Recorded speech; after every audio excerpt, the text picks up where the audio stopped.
दोस्तों, आज हम बात करने वाले हैं तुलसी विवाह से संबंधित।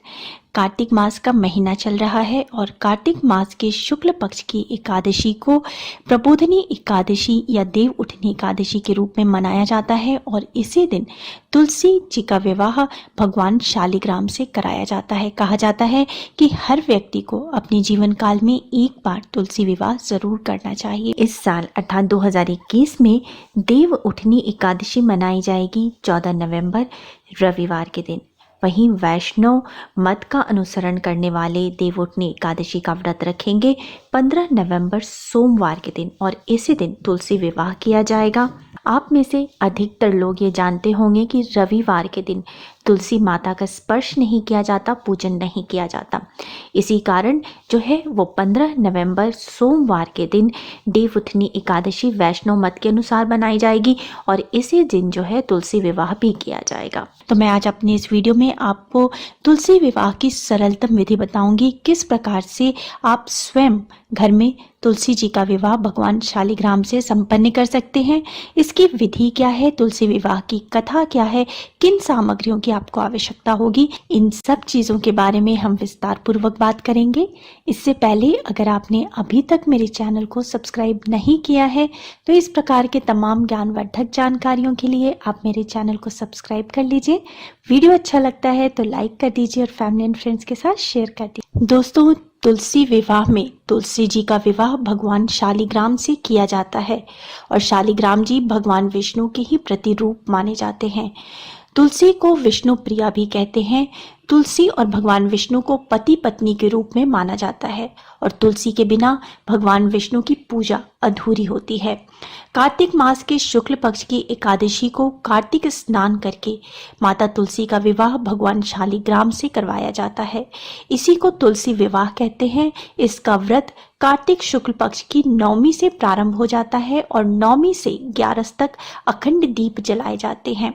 दोस्तों, माता तुलसी माँ लक्ष्मी का ही एक रूप मानी जाती हैं। तो अगर देव उठनी एकादशी के दिन भगवान शालिग्राम और माँ तुलसी की विधिवत पूजा अर्चना की जाए, उनका विवाह कराया जाए, तो ऐसी मान्यता है कि माता लक्ष्मी की पूर्ण कृपा प्राप्त होती है। उस जातक को इस पृथ्वी पर समस्त सुखों की प्राप्ति होती है और उन्हें भगवान विष्णु के साथ साथ माता लक्ष्मी की भी कृपा प्राप्त होती है। दोस्तों, अगर परिवार में किसी का विवाह में विलंब हो रहा है, विवाह संबंध नहीं जुड़ पा रहे, योग्य वर नहीं मिल पा रहा है, तो अगर वो जातक विधि विधान से देव उठनी एकादशी के दिन माँ तुलसी की पूजा अर्चना करे, आरती गाएं, व्रत करे और उनका विवाह भगवान शालिग्राम से करवाएं तो उन्हें जल्द ही योग्य वर की प्राप्ति होती है। साथ ही अगर पति पत्नी के संबंधों में कटुता चल रही है तो उन्हें जरूर तुलसी माता का विवाह भगवान शालिग्राम से इस दिन करवाना चाहिए। इससे पति पत्नी के संबंध सुधरने लगते हैं। और साथ ही दोस्तों, देव उठनी एकादशी के दिन आप तुलसी विवाह करा करके कन्या दान का पुण्य भी प्राप्त कर सकते हैं। इस पृथ्वी पर कन्या दान से बड़ा कोई दान नहीं माना गया है। तो अगर आप उस दिन माता तुलसी का विवाह भगवान शालिग्राम से करवाते हैं तो आपको कन्या दान का पुण्य प्राप्त होता है। अब दोस्तों, जान लेते हैं कि देव उठनी एकादशी के दिन आप किस प्रकार से स्वयं के बिना किसी पंडित के घर में आप माता तुलसी का विवाह भगवान शालिग्राम से संपन्न कर सकते हैं।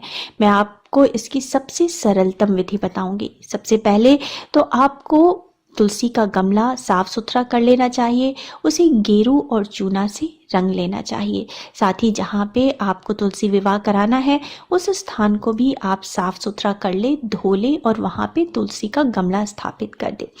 अब वहाँ पे आपको साड़ी से और गन्ने से, फूलों से सजा करके खूब सुंदर सा मंडप तैयार कर ले। परिवार के सभी सदस्य शाम के समय तुलसी विवाह में शामिल होने के लिए नए कपड़े पहन करके बिल्कुल तैयार हो जाएं, जैसे आप किसी के विवाह में तैयार होते हैं। साथ ही वो कपड़े शुद्ध भी होने चाहिए। तुलसी के साथ शादी के लिए भगवान शालिग्राम जी यानी कि विष्णु जी की काली मूर्ति होनी चाहिए।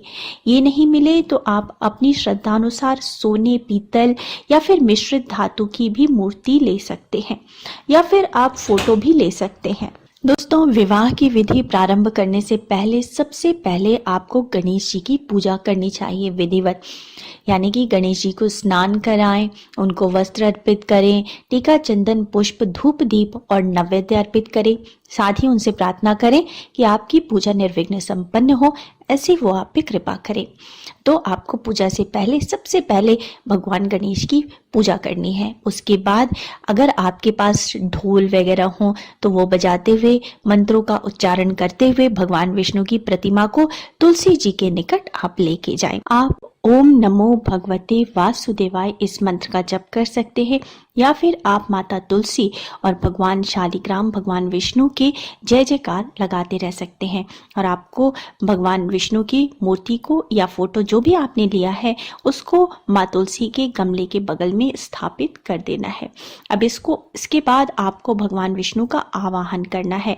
आप आवाहन मंत्र से भी कर सकते हैं, या आप हाथ जोड़ करके आप भगवान विष्णु से पधारने का अनुग्रह करें, प्रार्थना करें। आपको बोलना है कि हे भगवान, हे केशव, आइए देव, मैं आपकी पूजा करूंगा, आपकी सेवा में तुलसी समर्पित करूंगा, आप मेरे सभी मनोरथ पूर्ण करें।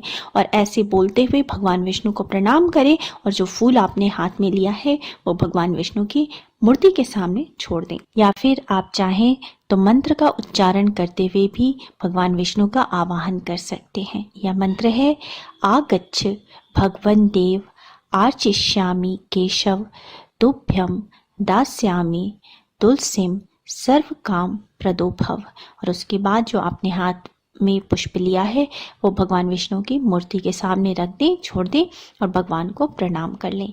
इसके बाद आप भगवान विष्णु को जगाने के लिए हाथ जोड़ के उनसे प्रार्थना करें, या फिर आप मंत्रों का उच्चारण करते हुए भी भगवान विष्णु को जगा सकते हैं। यह मंत्र है, उत्तिष्ठ उत्तिष्ठ गोविंदम उत्तिष्ठ गरुड़ ध्वज त्वयो ज्योतिष्ठमानेन ज्योतिष्ठम भुवन त्रयम।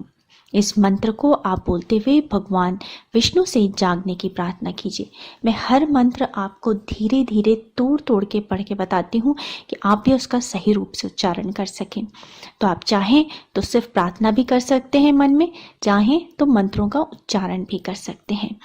इस प्रकार से दोस्तों, आपने भगवान को आवाहित कर लिया, वो नींद से भी जाग गए। अब आपको भगवान विष्णु और माता तुलसी की विधिवत पूजा करनी है।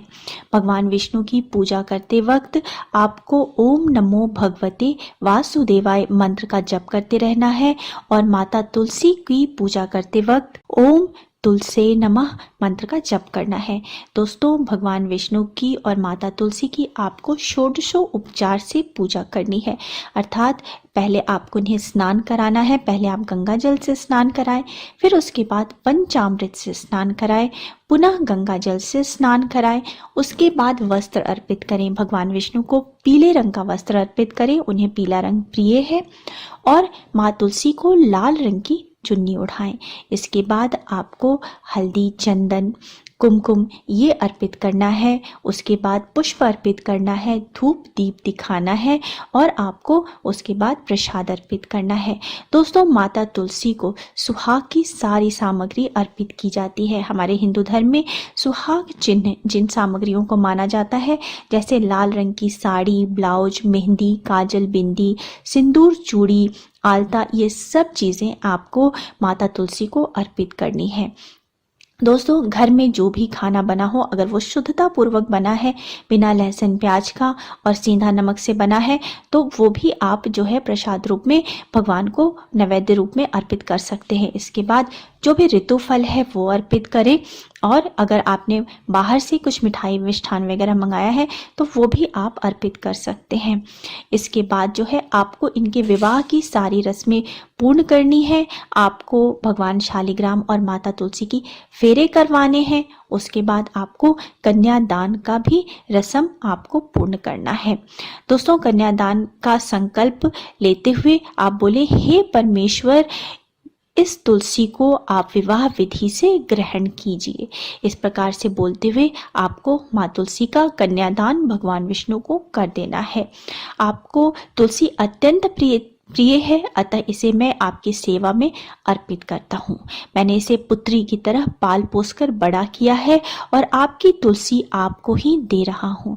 हे प्रभु, इसे स्वीकार करने की हम पे कृपा करें। इस प्रकार से बोलते हुए आपको तुलसी को, भगवान शालिग्राम को आपको समर्पित कर देना है। इसके बाद दोस्तों आपको भगवान विष्णु और माता तुलसी की मंत्रों का जप करना चाहिए, पुरुष सूक्त का जप करना चाहिए, विष्णु सहस्त्र नाम का पाठ करना चाहिए और इसके बाद कपूर से और घी के दीपक से आप भगवान विष्णु और माँ तुलसी की आरती गाएं। इसमें परिवार के सभी लोग सम्मिलित हों तो ये सर्वोत्तम है। और दोस्तों इसके बाद आप क्षमा प्रार्थना अवश्य करें कि पूजा में अगर कोई गलती हुई हो, त्रुटि हुई हो तो भगवान उसके लिए क्षमा करें, हमारी पूजा स्वीकार करें और हमारी पूजा का शुभ फल प्राप्त हो, हमारी मनोकामना पूर्ति हो, ऐसी हम पे कृपा करें। इसके बाद दोस्तों जो प्रसाद आपने भगवान को अर्पित किया है, जो भोग लगाया है, वो प्रसाद रूप में सभी में वितरित कर दे। दोस्तों अगर संभव हो तो जब भगवान विष्णु और माँ तुलसी की विवाह की रस्में हो रही हो, उनकी पूजा आराधना हो रही हो, तो उस समय कुछ महिलाएं ढोल बजाते हुए जो है वो विवाह के गीत गाएं, मंगल गीत गाएं और भगवान विष्णु के भजन गाएं। इसके बाद दोस्तों दूसरे दिन सुबह में आपको पुनः भगवान शालिग्राम और माँ तुलसी की विधिवत पूजा करनी चाहिए, उन्हें भोग अर्पित करना चाहिए, उनकी आरती गानी चाहिए और उसके बाद आपको हवन करना चाहिए। हवन के लिए आप खीर, घी, शहद और तिल का एक मिश्रण तैयार करें और इसके बाद आपको हवन करना है ओम नमो भगवते वासुदेवाय मंत्र से कम 108 बार आपको हवन करना चाहिए।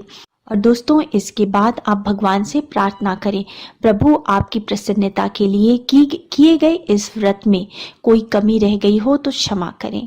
अब आप तुलसी को साथ लेकर वैकुंठ धाम पधारे। आप मेरे द्वारा की गई पूजा से सदा संतुष्ट रहकर मुझे कृतज्ञ करें, मेरी मनोकामना पूर्ण हो, ऐसी आप मुझ पे कृपा करें। और दोस्तों इस प्रकार से आपका तुलसी विवाह का पूजा संपन्न होता है। इस प्रकार तुलसी विवाह का पारायण करके भोजन करें। भोजन में आंवला, गन्ना और बैर आदि अवश्य शामिल करें और भोजन के बाद तुलसी के गमले में गिरे हुए पत्ते को अवश्य ग्रहण करें, यह बहुत ही शुभ माना जाता है। दोस्तों तुलसी और शालिग्राम का विवाह कराना भगवान विष्णु की भक्ति का एक नया रूपक है। इसके लिए जो कथा प्रचलित है मैं उसे भी आपको सुनाती हूँ। दोस्तों कहा जाता है कि जालंधर नाम का एक दानव था। उसकी पत्नी वृंदा कठोर पतिव्रता धर्म का पालन करने वाली स्त्री थी और जालंधर की पत्नी की पतिव्रता शक्ति के कारण बड़े से बड़े देवता भी उसे परास्त नहीं कर पाते थे। वह अभिमान से ग्रस्त होकर अत्याचार करने लगा। देवता रक्षा के लिए भगवान विष्णु के पास पहुंचे। विष्णु भगवान ने छल से जालंधर का वेश धारण करके वृंदा का सतीत्व भंग कर दिया। इस कारण जालंधर मारा गया। इस बात पर क्रोधित होकर वृंदा ने विष्णु को पत्थर का बन जाने का श्राप दे दिया। विष्णु ने कहा, हे वृंदा, तुम मुझे बहुत प्रिय हो, तुम्हारे सतीत्व के कारण तुम तुलसी बनकर मेरे साथ रहोगी। तुम्हारे बिना मैं कोई भोग स्वीकार नहीं करूंगा। जो मनुष्य तुम्हारा और मेरा विवाह कराएगा वो परम धाम को प्राप्त होगा। वृंदा सती हो गई और उसकी राख पर एक पौधे ने जन्म लिया। उसी पौधे को तुलसी का पौधा कहा गया। पत्थर स्वरूप भगवान विष्णु जिन्हें शालिग्राम कहते हैं और माँ तुलसी का विवाह इसी कारण से कराया जाता है। दोस्तों बोलो भगवान विष्णु की जय, माता तुलसी की जय। उम्मीद है आपको मेरा आज का वीडियो पसंद आया होगा और इस वीडियो को देख करके आप अपने घर में स्वयं आसानी से आप भगवान विष्णु और माता तुलसी का विवाह संपन्न करा पाएंगे। दोस्तों अब मिलते हैं नेक्स्ट वीडियो में। Thanks for now. Bye bye.